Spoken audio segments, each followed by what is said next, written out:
नमस्कार साथियों, मैं देवाराम सारन स्वागत करता हूं आप सबका आपके अपने यूट्यूब चैनल सरोकार एग्री इंस्टीट्यूट पर। तो वे विद्यार्थी जिन्होंने पहली बार क्लास ले रहे हैं चैनल को सब्सक्राइब कर ले, और अभी तक जिन्होंने चैनल को सब्सक्राइब नहीं किया वे चैनल को सब्सक्राइब कर ले और बेल आइकन के बटन को प्रेस कर दे ताकि आने वाले वीडियो की नोटिफिकेशन है वो आपको मिलती रहे।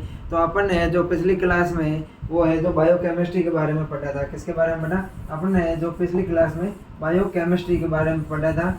और अब बायोकेमिस्ट्री के जो सामान्य अपन ने परिचय देखा था, इंट्रोडक्शन, जैसे बायोकेमिस्ट्री शब्द है वो कार्ल न्यूबर्ग ने दिया था। और बायोकेमिस्ट्री जीव विज्ञान की वह शाखा है जिसके अंतर्गत अपन जीवों में पाई जाने वाली जैव रासायनिक अभिक्रियाएं तथा जो जैव रासायनिक विभिन्न प्रकार के जो जैव रसायन पदार्थ है और जैव अणु है, कार्बोहाइड्रेट, प्रोटीन, वसा, लिपिड, एंजाइम, इन सब का अध्ययन करते हैं। वो बायोकेमिस्ट्री कहलाती है। उसके अलावा अपन ने जो जल के जो गुण धर्मों के बारे में चर्चा की थी। उसके अलावा अपन ने जो बफर विलयन देखा था। बफर सॉल्यूशन क्या होता है कि जिसमें थोड़ी मात्रा में अम्ल या थोड़ी मात्रा में साल्ट मिलाने पर भी है जो उसका पीएच है जो निश्चित रहता है, पीएच है वो सुरक्षित रहता है, संरक्षित रहता है, आरक्षित रहता है, वो बफर कहलाता है। उसके अपन ने गुण धर्म देखे। उसके बाद में अपन ने पीएच देखा था कि 1 लीटर विलयन में उपस्थित हाइड्रोजन आयन के सांद्रता के लघुगणों के युत्क्रमानुपात को है जो पीएच कहते हैं। आज अपन देखेंगे वो अपन जो सेकंड लेक्चर है अपना कार्बोहाइड्रेट के बारे में देखेंगे। आज अपन किसके बारे में देखेंगे? आज अपन चर्चा करेंगे कार्बोहाइड्रेट के बारे में कि कार्बोहाइड्रेट क्या होता है, इन सब के बारे में जो अपन चर्चा करेंगे। आज अपन पहला अणु लेंगे अपना कार्बोहाइड्रेट। कार्बोहाइड्रेट क्या है इसके बारे में जो अपन चर्चा करेंगे। कार्बोहाइड्रेट क्या होता है, क्या नहीं होता है। अगर अपन बात करें कार्बोहाइड्रेट की, किसकी बात करें? अगर अपन कार्बोहाइड्रेट की बात करें तो कार्बोहाइड्रेट शब्द है ये कार्बो और हाइड्रेट,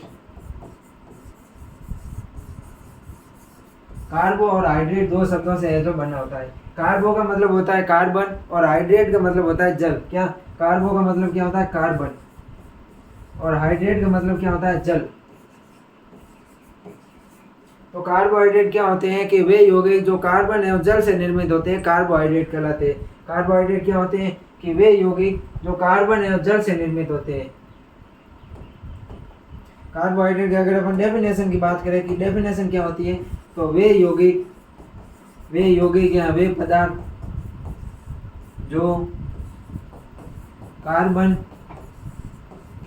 एवं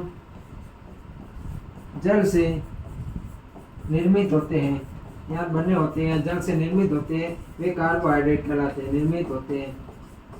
जो कार्बन है और जल से निर्मित होते हैं वे कार्बोहाइड्रेट कहलाते हैं। उसके अलावा बात करें कोशिका में, अपन कार्बोहाइड्रेट की बात करें तो कार्बोहाइड्रेट होते हैं 3% होती है। कोशिका में कार्बोहाइड्रेट कितना होता है? कोशिका में कार्बोहाइड्रेट की बात करें तो कोशिका है, मानव कोशिका है, अपनी कोशिका में कार्बोहाइड्रेट होता है वो 3% होता है। कोशिका में कार्बोहाइड्रेट कितना प्रतिशत होता है? कोशिका में कार्बोहाइड्रेट 3% होता है। और अगर अपन इसके अलावा प्रोटीन की बात करें तो कोशिका में प्रोटीन होता है 7 से 15% होता है लगभग। अपनी कोशिका में कोशिका में प्रोटीन की मात्रा होती है वो होती है 7 से 15%। और अगर अपन कोशिका में प्रोटीन की बात करें कि कोशिका में प्रोटीन की मात्रा कितनी होती है तो वो लगभग होती है 7 से 15% होती है ये कोशिका में प्रोटीन। और कार्बोहाइड्रेट होता है वो होता है 3%। उसके अलावा अगर अपन बात करें पॉलीहाइड्रोक्सी एल्डिहाइड तथा जो पॉलीहाइड्रोक्सी कीटोन होती है वो कार्बोहाइड्रेट होते हैं। क्या होते हैं? कार्बोहाइड्रेट की बात करें अपन तो पॉलीहाइड्रोक्सी एल्डिहाइड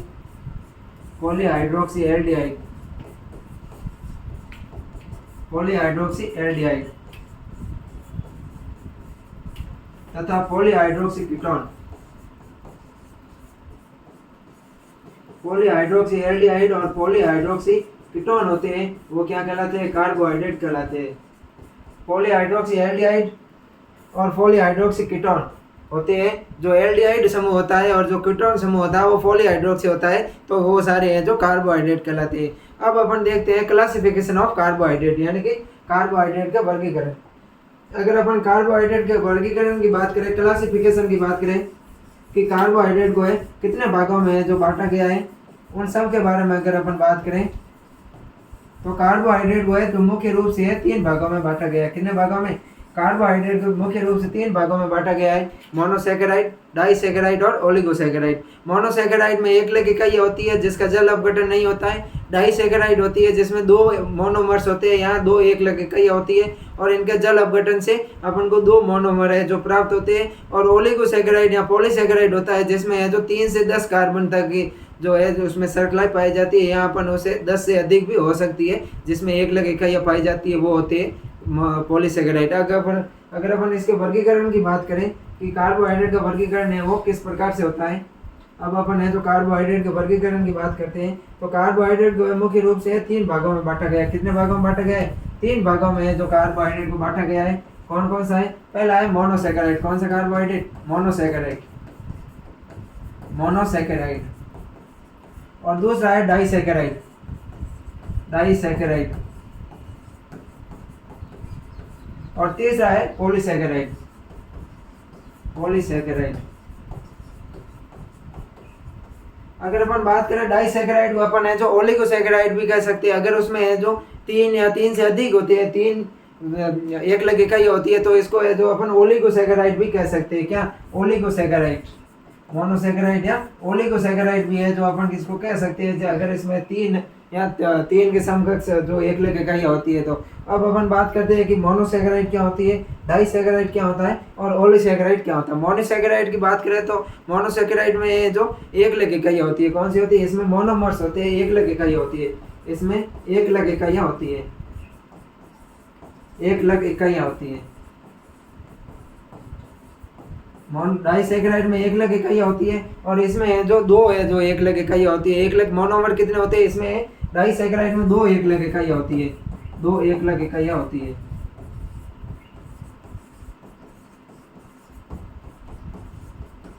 और अगर अपन पॉलीसैकेराइड की बात करें तो पॉलीसैकेराइड में होती है वो होती है मतलब मोनोमर्स होते हैं वो मोर देन 2 होते हैं, यानी कि 2 से अधिक होते हैं। क्या? मोनोमर्स होते हैं इसमें मोर देन 2 होते हैं, 2 से अधिक। इसमें है जो 2 से अधिक एकल इकाइयाँ होती है वो पॉलीसैकेराइड होता है। 2 से एकल इकाइयाँ वाला डाइसैकेराइड होता है और जिसमें एक ही एकल इकाई होती है वो होती है मोनोसैकेराइड। और जो अगर अपन बात करें इसके अलावा और तो ये है जो सबसे सरल कार्बोहाइड्रेट होता है। क्या? सबसे सरल कार्बोहाइड्रेट, जो सबसे सरल कार्बोहाइड्रेट होता है वो सबसे सरल कार्बोहाइड्रेट है वो है मोनोमर हाइड्रेट। मोनो का जो मोनोसैकेराइड होता है सबसे सरल कार्बोहाइड्रेट होता है और ये होता है जो डाइसैकेराइड होता है ये मोनोसैकेराइड से जटिल होता है। क्या? मोनोसैकेराइड से जटिल होता है। और जो पॉलीसैकेराइड है इस पॉलीसैकेराइड से की तुलना में क्या होता है? सरल होता है, लेकिन मोनोसैकेराइड की तुलना में जटिल होता है, मोनोसैकेराइड की तुलना में जटिल, मोनोसैकेराइड की तुलना में जटिल होता है।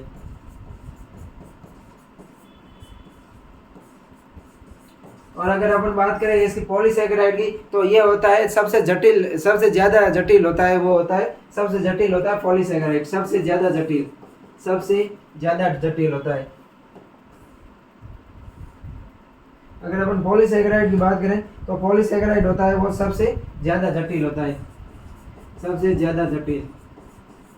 तो हैंडराइटिंग है तो ऐसे ही है, ध्यान रखना, बाकी है तो अपने एकदम सही पढ़ने वाले। उसके अलावा बात करें तो ये जो मोनोसैकेराइड होते हैं ये स्वाद में मीठे होते हैं। क्या होते हैं?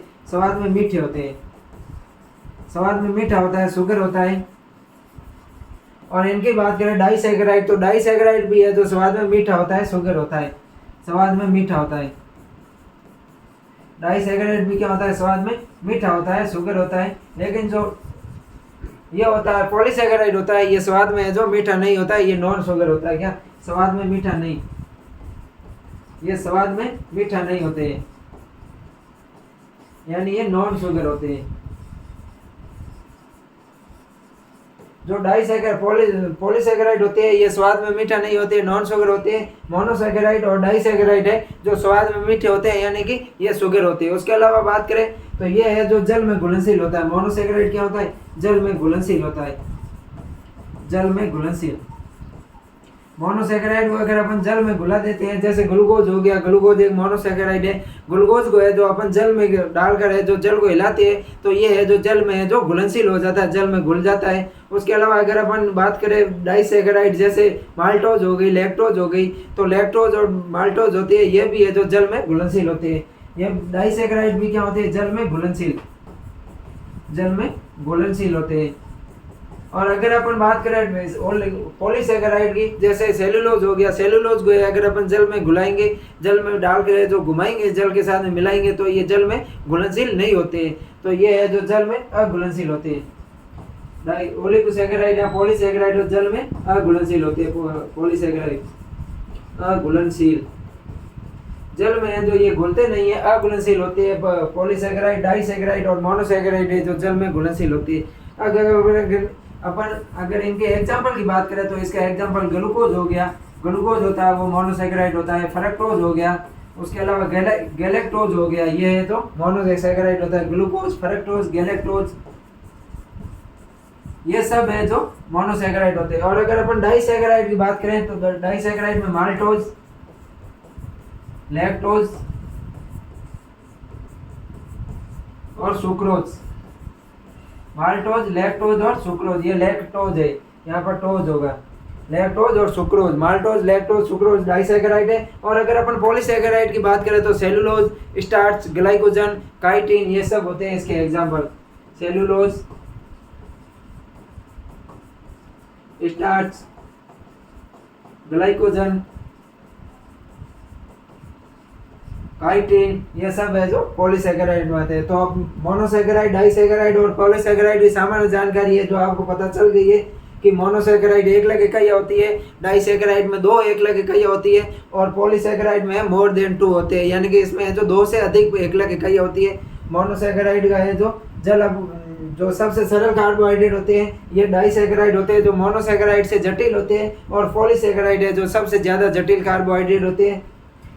मोनोसैकेराइड स्वाद में मीठा होता है, शुगर होता है, डाइसैकेराइड भी स्वाद में मीठा होता है, शुगर होता है, लेकिन जो पॉलीसैकेराइड है ये स्वाद में नॉन शुगर होते हैं, ये मीठे नहीं होते हैं। उसके अलावा बात करें तो मोनोसैकेराइड और डाइसैकेराइड जल में घुलनशील होते हैं, लेकिन पॉलीसैकेराइड है जो जल में अघुलनशील होता है। मोनोसैकेराइड के एग्जाम्पल की बात करें तो ग्लूकोज, फ्रक्टोज, गैलेक्टोज होते हैं। डाइसैकेराइड होता है वो माल्टोज, लैक्टोज और सुक्रोज होता है। और पॉलीसैकेराइड होता है वो होता है ग्लाइकोजन हो गया, स्टार्च, सेलुलोज, काइटिन, ये सब होता है। तो इनमें क्या अंतर है जो पूछा जाता है, जो चौथा क्वेश्चन आता है अपने अंतर का, उनमें है कभी मोनोसैकेराइड डाइसैकेराइड का पूछ लेते हैं, कभी पॉलीसैकेराइड मोनोसैकेराइड का पूछ लेते हैं। तो मैंने यहाँ पर 4-4, 5-5 अंतर है जो आपको मुख्य रूप से बता दिया है। अब अपन बात करते हैं एक एक कार्बोहाइड्रेट की। सबसे पहले बात करेंगे मोनोसैकेराइड की, कि मोनोसैकेराइड क्या होता है, इसको विस्तृत से अपन जानने की कोशिश करेंगे मोनोसैकेराइड के बारे में। आज अपन जानेंगे मोनोसैकेराइड के बारे में कि मोनोसैकेराइड क्या होता है, क्या नहीं होता है, इन सब के बारे में, कौन कौन से मोनोसैकेराइड्स होते हैं इनके बारे में है जो अगर अपन जानते हैं। तो मोनोसैकेराइड के बारे में देखें तो ये सबसे सिंपलेस्ट कार्बोहाइड्रेट होते हैं, यानी कि सबसे सरल कार्बोहाइड्रेट होते हैं। ये मैंने पहले भी पीछे बता रखा है आपको, सबसे सरल कार्बोहाइड्रेट होते हैं, सिंपलेस्ट कार्बोहाइड्रेट होते हैं। ये है जो सिंपलेस्ट कार्बोहाइड्रेट होते हैं, ये है जो सबसे सरल कार्बोहाइड्रेट होते हैं। और उसके अलावा बात करें तो इनका जल अपघटन है जो नहीं होता है। क्या इनका जो हाइड्रेशन है वो जल अपघटन है, जो हाइड्रोलाइसिस है वो नहीं होता है, इनका है जो जल अपघटन नहीं होता है। जो मोनोसैकेराइड है, मोनोसैकेराइड का जल अपघटन को जिसको है अपन हाइड्रोलाइसिस भी बोलते हैं, हाइड्रोलाइसिस है जो जल अपघटन नहीं होता है, इनका है जो जल अपघटन नहीं होता है। उसके अलावा अगर अपन बात करें तो ये सबसे सिंपलेस्ट कार्बोहाइड्रेट हो गए, इनका जल अपघटन नहीं होता है। और अपन इनके सामान्य सूत्र की बात करें तो इनका सामान्य सूत्र होता है CnH2nOn होता है। क्या इनके अगर अपन सामान्य सूत्र की बात करें कि सामान्य सूत्र क्या होता है, तो इनका सामान्य सूत्र होता है वो होता है CnH2nOn होता है। क्या होता है, CnH2nOn होता है, सामान्य सूत्र होता है CnH2nOn होता है। जहाँ पर n का मतलब क्या होता है, n का मतलब होता है नंबर ऑफ कार्बन, यानी कि कार्बन की संख्या। n का मतलब क्या हो गया, number of carbon, number of carbon.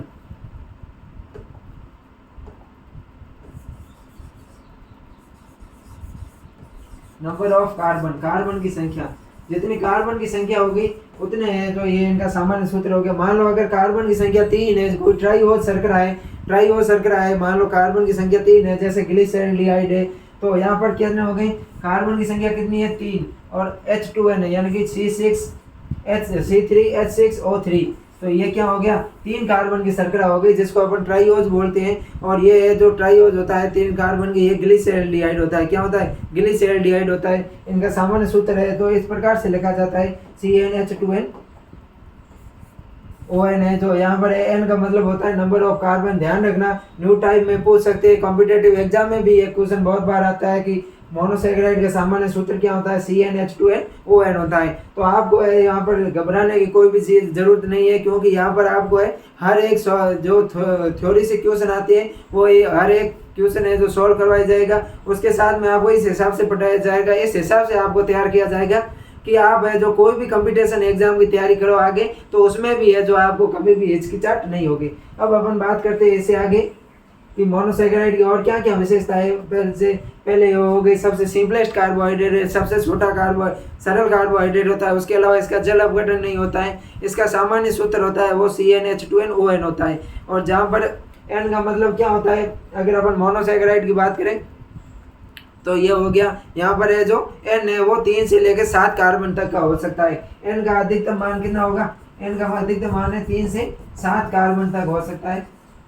यानी कि जो मोनोसेकेराइड होती है वो 3 कार्बन की, 4 कार्बन की, 5 कार्बन की, 6 कार्बन और 7 कार्बन, इतने तक ही है जो मोनोसेकेराइड होते हैं। अब अपन है जो एक एक को देखते हैं। पहला आता है 3 कार्बन की शर्करा। कौन सी पहली आती है, 3 कार्बन की मोनोसेकेराइड शर्करा। 3 कार्बन की मोनोसेकेराइड शर्करा को है जो ट्राइओज कहते हैं। क्या करते हैं, 3 कार्बन की मोनोसेकेराइड शर्करा को ट्राइओज के नाम से जाना जाता है। ट्राइओज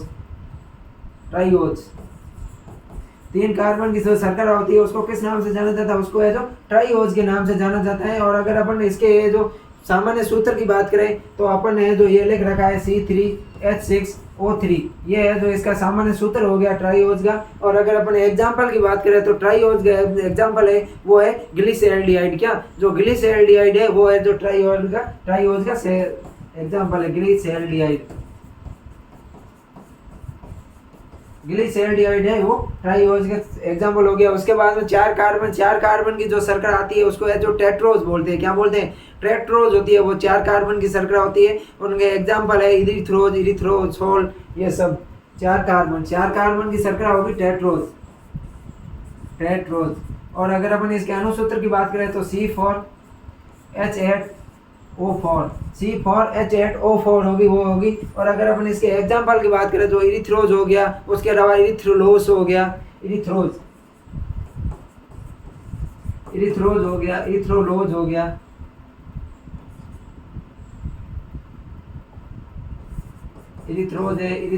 है।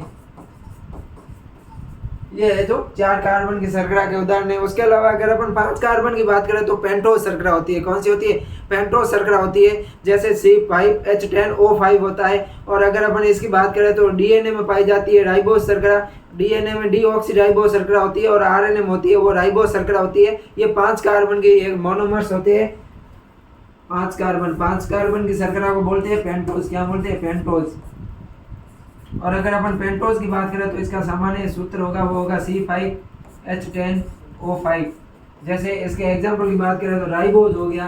राइबोज है वो RNA में पाई जाने वाली शर्करा होती है राइबोज। और एक है डीऑक्सीराइबोज। अगर अपन डीऑक्सीराइबोज की बात करें तो ये है जो मानो DNA या कोई भी DNA होता है, DNA में जो डीऑक्सीराइबोज शर्करा पाई जाती है। और जो RNA होता है, इस RNA में जो राइबोज शर्करा पाई जाती है। उसके अलावा अगर अपन बात करें 6 कार्बन की शर्करा की बात करें तो उसका है हेक्सोज। क्या, 6 कार्बन की शर्करा है वो हेक्सोज है। और इसमें है जो एग्जाम्पल आते हैं ग्लूकोज, गैलेक्टोज, फ्रक्टोज। 6 कार्बन की बात करें अगर अपन 6 कार्बन की शर्करा आती है हेक्सोज। अगर अपन हेक्सोज की बात करें तो इसका अनुसूत्र होगा, सामान्य सूत्र होगा C6H12O6 होगा, क्योंकि जहाँ कार्बन की संख्या का है जो डबल होता है वो होता है जल। तो यहाँ C6H12O6 हो जाएगा। एग्जाम्पल की बात करें तो ग्लूकोज, गैलेक्टोज और जो फ्रक्टोज है वो इसके जो एग्जाम्पल हो जाएंगे। ग्लूकोज, गैलेक्टोज और फ्रक्टोज है वो इसके एग्जाम्पल हो जाएंगे। उसके अलावा 7 कार्बन की शर्करा की बात करें तो 7 कार्बन की शर्करा होगी हेप्टोज होगी। कौन सी होगी, हेप्टोज होगी। और जैसे स्यूडो एलुलोज है, इसका है जो एग्जाम्पल है। क्या, स्यूडो एलुलोज है जो 7 कार्बन की शर्करा का उदाहरण है। 7 कार्बन की शर्करा होगी हेप्टोज, हेप्टोज, हेप्टोज C7H14O7। जो हेलुलोज है, जो सूडो हेलुलोज है, सूडो हेप्टुलोज है, जो इसका एग्जांपल है क्या, सूडो हेप्टुलोज, सूडो हेप्टुलोज वो है जो 7 कार्बन की शर्करा का एग्जांपल है। तो अपन है जो मोनोसेकेराइड की बात करें अगर अपन, तो मोनोसेकेराइड की में अपन है जो बात करें तो इसमें है जो अपन ने पढ़ा कि इसका जल अपघटन नहीं हो सकता, सबसे सिंपलेस्ट कार्बोहाइड्रेट है। इनका सामान्य सूत्र यह होता है CnH2nOn होता है, ये ध्यान रखना है। 3 कार्बन की शर्करा को ट्राइओज बोलते हैं, ग्लिसरॉल्डिहाइड इसका उदाहरण है। 4 कार्बन की शर्करा को टेट्रोज कहा जाता है, इरिथ्रोज और इरिथ्रोलोज एग्जाम्पल है। उसके अलावा 5 कार्बन की शर्करा को पेंटोज कहा जाता है, राइबोज और डीऑक्सीराइबोज शर्करा पाई जाती है। 6 कार्बन की शर्करा को है जो हेक्सोज कहा जाता है, हेक्सोज में ग्लूकोज, ग्लाइकोजन और फ्रक्टोज आती है, ग्लूकोज, गैलेक्टोज और फ्रक्टोज आती है।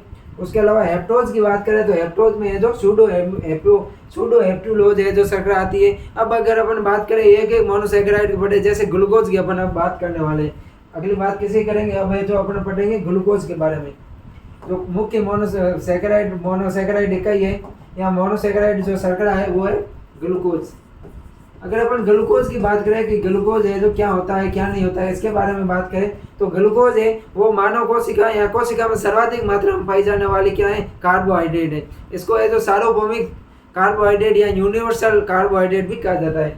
ग्लूकोज है जो कोशिका में सर्वाधिक मात्रा में पाई जाने वाली कार्बोहाइड्रेट है, कोशिका में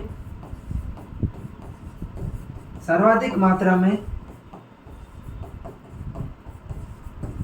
पाई जाने वाली कार्बोहाइड्रेट, कोशिका में सर्वाधिक मात्रा में पाई जाने वाली कार्बोहाइड्रेट की अगर अपन बात करें तो वो कार्बोहाइड्रेट कौन सी है, ग्लूकोज है। इसको अगर उसके अलावा अगर अपन बात करें तो ये है जो इसको है जो यूनिवर्सल शुगर कहा जाता है, सार्वभौमिक शर्करा कहा जाता है, क्या यूनिवर्सल शुगर, इसको है जो यूनिवर्सल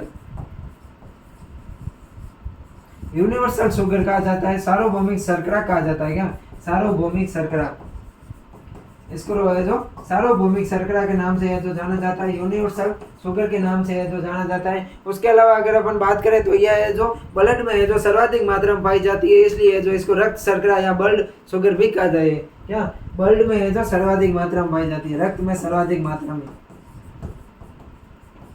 रक्त में है जो सर्वाधिक मात्रा में है ये पाई जाती है, इसलिए है जो इसको ब्लड शुगर भी कहते हैं। क्वेश्चन आ सकता है न्यू टाइम में या कोई कॉम्पिटिटिव एग्जाम में आ सकता है कि ब्लड शुगर क्या होती है। हर एक लाइन से है जो इम्पोर्टेंट क्वेश्चन बन रहा है, तो बहुत ही शानदार है, जो बहुत ही है जो ध्यान से है जो एक एक लाइन के ऊपर है जो अपन को है ध्यान देना है। उसके अलावा बात करें तो यह है जो श्वसन क्रिया में है जो प्रयुक्त होती है, श्वसन क्रिया में है जो ग्लूकोज का है जो अपघटन होता है या श्वसन क्रिया में प्रयुक्त होती है, इसलिए इसको है जो रेस्पिरेटरी शुगर भी कहा जाता है। क्या है, यह है जो श्वसन क्रिया में है जो प्रयुक्त होती है, इसको है जो रेस्पिरेटरी शुगर भी कहते हैं। क्या होती है, श्वसन क्रिया में प्रयुक्त, श्वसन क्रिया में प्रयुक्त होती है, श्वसन क्रिया में है जो ये प्रयुक्त होती है, इसलिए है जो इसको रेस्पिरेटरी शुगर भी है जो कहा जाता है, क्योंकि ये है जो श्वसन क्रिया में है जो प्रयुक्त होती है, इसलिए इसको है जो रेस्पिरेटरी शुगर भी कहते हैं। उसके अलावा अगर अपन बात करें तो जो ग्लूकोज है यह है जो अंगूर में पाई जाती है। कहाँ पाई जाती है, ग्लूकोज है इसमें देख सेकंड चल तो सही रहे, ग्लूकोज है जो अंगूर में पाई जाती है। कहाँ पाई जाती है, ग्लूकोज की बात करें तो ग्लूकोज है ये अंगूर में पाई जाती है। फलों की बात करें तो फल में जो अंगूर है तो अंगूर में है जो ये पाई जाती है, अंगूर में पाई जाती है। तो ग्लूकोज है जो अंगूर में पाई जाती है, इसलिए इसको है जो ग्रेप्स शुगर के नाम से भी जाना जाता है। अंगूर में मिलती है इसलिए ये ग्रेप्स शुगर के नाम से भी जाना जाता है। तो ये इसको ध्यान रखना। ग्लूकोज की बात करें तो कोशिका में सर्वाधिक मात्रा में पाई जाने वाली कार्बोहाइड्रेट, यूनिवर्सल शुगर या इसको सार्वभौमिक शर्करा कहते हैं। उसके अलावा रक्त में सर्वाधिक मात्रा में होती है, इसलिए इसको ब्लड शुगर भी कहते हैं। श्वसन क्रिया में प्रयुक्त होती है, इसलिए इसको रेस्पिरेटरी शुगर भी कहते हैं। उसके अलावा अगर अपन बात करें तो अंगूर में है जो पाई जाती है, ग्लूकोज अंगूर में है जो मिलती है, इसलिए इसको अपन है जो ग्रेप शुगर के नाम से भी जानते हैं। अब अपन बात करते हैं सेकंड शुगर के बारे में। ग्लूकोज के बाद में बात करते हैं फ्रक्टोज की। किसकी बात करेंगे, अपन है जो ग्लूकोज के बाद में है जो फ्रक्टोज की बात करेंगे कि फ्रक्टोज है जो क्या है। अगर अपन फ्रक्टोज की बात करें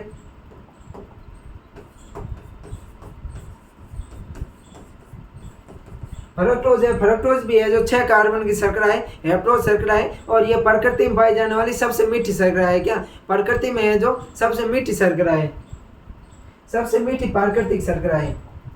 फ्रक्टोज की बात करें तो सबसे मीठी प्राकृतिक शर्करा, फ्रक्टोज है जो सबसे मीठी प्राकृतिक शर्करा है, प्रकृति में है जो सबसे मीठी होती है। उसके अलावा बात करें तो ये है जो शहद व रसदार फल होते हैं उनमें है जो पाई जाती है। कौन से फ्रक्टोज की बात करें तो ये शहद में पाई जाती है, जो हनी को हनी भी होती है, जो मधुमक्खी होती है, उस मधुमक्खी का जो सत्ता होता है, उस सत्ते में जो शहद पाया जाता है उस शहद में है जो ये पाई जाती है। शहद व फलों में पाई जाने वाली शर्करा है, शहद व फलों में पाई जाती है। फल होते हैं जो मीठे होते हैं वो किसके कारण होते हैं, वो फ्रक्टोज के कारण होते हैं, शहद व फलों में जो पाई जाती है। उसके अलावा बात करें तो गैलेक्टोज आती है, गैलेक्टोज है जो वहाँ ब्रेन में पाई जाती है, इसलिए इसको ब्रेन शुगर के नाम से भी पाई कहते हैं। तीसरी शर्करा आती है अपनी ग्लूकोज, गैलेक्टोज। तो कौन सी आती है, गैलेक्टोज। अगर अपन गैलेक्टोज की बात करें तो गैलेक्टोज है तो इसको है जो ब्रेन में पाई जाती है, इसलिए इसको है जो मस्तिष्क की जो शुगर भी कहा जाता है, ब्रेन शुगर के नाम से जाना जाता है इसको। ब्रेन शुगर यानी कि जो मस्तिष्क होता है ये है जो मस्तिष्क में है जो पाई जाती है, इसलिए है जो इसको ब्रेन शुगर के नाम से भी है जो जाना जाता है। जो मस्तिष्क होता है अपना ब्रेन होता है, इस ब्रेन में है जो पाई जाती है। अब अपन बात करते हैं मोनोसेकेराइड अपने है जो क्लियर हो गई है। अब अपन बात करेंगे डाइसेकेराइड के बारे में। किसके बारे में बात करेंगे, अब अपन है जो डाइसेकेराइड के बारे में बात करेंगे कि डाइसेकेराइड क्या होता है। पहले अपन है जो इसका वर्गीकरण देखा, उसमें अपन ने जो मोनोसेकेराइड के बारे में पढ़ लिया। अब अपन बात करने वाले डाइसेकेराइड के बारे में। डाइसेकेराइड, अगर अपन डाइसेकेराइड की बात करें कि डाइसेकेराइड क्या होता है तो ये है जो दो मोनोमर होते हैं, जो दो एक मोनोसेकेराइड होती है, तो दो मोनोसेकेराइड से है जो मिलकर बनी होती है। और इनका अगर अपन जल अपघटन करते हैं, हाइड्रोलाइसिस करते हैं, तो जल अपघटन से है जो अपन को दो एकल इकाइयां प्राप्त होती है। अब अपन बात करें डाइसेकेराइड की तो इनके जल अपघटन से, जो डाइसेकेराइड होता है इनके जल अपघटन से, इनका जो जल अपघटन करते हैं अपन हाइड्रोलाइसिस करते हैं तो अपन को दो मोनोसेकेराइड इकाई प्राप्त होती है। क्या दो मोनोसेकेराइड इकाई प्राप्त होती है, दो मोनोसेकेराइड इकाइयां हैं जो अपन को है जो प्राप्त होती है।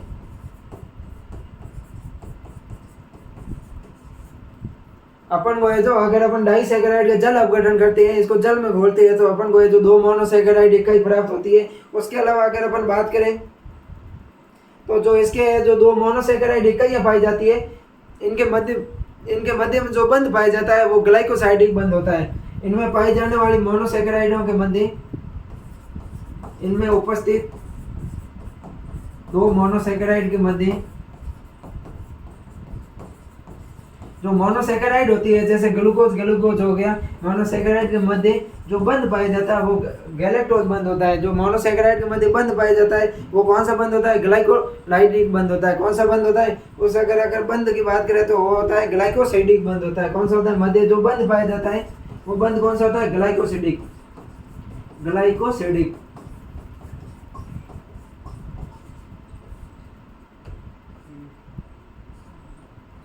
तो ग्लाइकोसिडिक बंध होता है वो है जो दो मोनोसेकेराइड इकाइयों के मध्य है जो पाया जाता है। उसके अलावा अगर अपन बात करें तो इसमें है जो, अब अपन देखते हैं पहली डाइसेकेराइड इकाई के बारे में बात करते हैं। तो पहली डाइसेकेराइड इकाई, इसके एग्जांपल अपन है जो पढ़े थे, माल्टोज,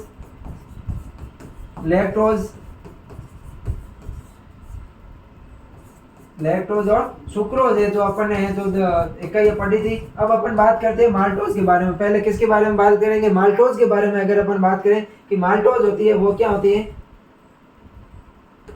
अगर अपन माल्टोज के बारे में बात करें, पहले अपन जो इकाई देखते हैं इसमें वो देखेंगे माल्टोज। कौन से देखेंगे, डाइसेकेराइड। पहले से डाइसेकेराइड देखेंगे अपन माल्टोज के बारे में। किसके बारे में देखेंगे, माल्टोज के बारे में देखेंगे कि माल्टोज क्या होती है। अगर अपन माल्टोज की बात करें तो माल्टोज होती है वो ग्लूकोज और ग्लूकोज से मिलकर बनी होती है। किससे मिलकर बनी होती है, माल्टोज है वो ग्लूकोज और ग्लूकोज से है जो मिलकर बनी होती है। इसमें है जो दो ग्लूकोज की इकाई बंध पाई जाती है, ग्लूकोज प्लस ग्लूकोज। माल्टोज का अपन जल अपघटन करते हैं तो माल्टोज के जल अपघटन से है जो अपन को ग्लूकोज के है जो दो अणु प्राप्त होते हैं। उसके अलावा अगर अपन बात करें तो माल्टोज में ग्लूकोज में जो बंध पाया जाता है वो ग्लूकोज और ग्लूकोज के मध्य जो बंध पाया जाता है वो होता है 1,4 ग्लाइकोसाइडिक बंध होता है। कौन सा होता है, अगर इसके ग्लूकोज और ग्लूकोज के मध्य पाए जाने वाले बंध की बात करें, बंध होता है 1,4 ग्लाइकोसाइडिक बंध, ग्लाइकोसाइडिक बंध या ग्लाइकोसाइडिक बंध। जो 1,4 ग्लाइकोसाइडिक बंध होता है वो ग्लूकोज और ग्लूकोज में पाया जाता है और माल्टोज के मध्य, माल्टोज में है जो पाया जाता है। उसके अलावा अगर अपन बात करें तो माल्टोज में है जो माल्ट शुगर के नाम से जाना जाता है। इसको किसके नाम से जाना जाता है? इसको है जो माल्ट शुगर के नाम से है जो जाना जाता है, माल्ट शुगर के नाम से है जो जाना जाता है। उसके बाद में माल्टोज के बाद में आती है दूसरी शर्करा, वो आती है लैक्टोज। कौन सी आती है? वो आती है लैक्टोज। बात करते हैं अपन लैक्टोज की। अगर अपन लैक्टोज की बात करें तो लैक्टोज होती है ग्लूकोज प्लस गैलेक्टोज से मिलकर बनी होती है। किसकी बनी होती है? Glucose plus galactose. ग्लूकोज और गैलेक्टोज है, जब माल्टोज का अपन जल अपघटन कराते हैं, हाइड्रोलाइसिस करवाते हैं, तो अपन को है जो ग्लूकोज और गैलेक्टोज की है जो प्राप्ति होती है। और अगर अपन ग्लूकोज और गैलेक्टोज के मध्य बंध की बात करें तो ग्लूकोज और गैलेक्टोज के मध्य जो बंध पाया जाता है, वो ग्लूकोज और गैलेक्टोज के मध्य बंध पाया जाता है, वो होता है बीटा 1,4 ग्लाइकोसाइडिक बंध होता है। कौन सा बंध होता है? बीटा 1,4 ग्लाइकोसाइडिक बंध, बीटा 1,4 ग्लाइकोसाइडिक बंध, ग्लाइकोसाइडिक बंध। जो बीटा 1,4 ग्लाइकोसाइडिक बंध है वो है जो इसमें लैक्टोज में है जो पाया जाता है। ग्लूकोज और गैलेक्टोज का है जो ये बहुलक होता है। उसके अलावा बात करें तो इसको है जो मिल्क शुगर के नाम से जाना जाता है। किसके नाम से जाना जाता है? इसको है जो मिल्क शुगर के नाम से जाना जाता है। जो दूध होता है, दूध के अंदर है जो शर्करा पाई जाती है, जो कार्बोहाइड्रेट पाई जाती है, वो है जो लैक्टोज होती है, मिल्क शुगर के नाम से जाना जाता है। इसको दुग्धम भी बोलते हैं। क्या बोलते हैं? दुग्धम। जो दूध को है जो मीठा बनाने में जो सहायक शर्करा होती है, दूध मीठा होता है, वो किसके कारण होता है? लैक्टोज के कारण होता है। और तीसरी आती है, वो आती है सुक्रोज। तीसरी कौन सी आती है? सुक्रोज आती है। अगर अपन सुक्रोज की बात करें,